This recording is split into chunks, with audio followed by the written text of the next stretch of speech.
The requirement here was to produce a custom gauge. The customer had a variety of requirements, therefore we couldn't go through the standard production process. So each gauge was manufactured individually.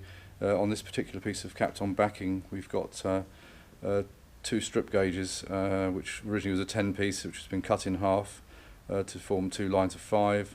There's also a single linear and a temperature sensor on there. We have a variety of these gauges manufactured, some with strips of 14 gauges up to 17 gauges.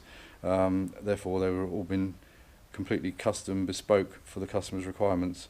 This particular model is a high temperature one using a Teflon ribbon cable wired to 30-way LEMO connectors, and everything's been produced by hand.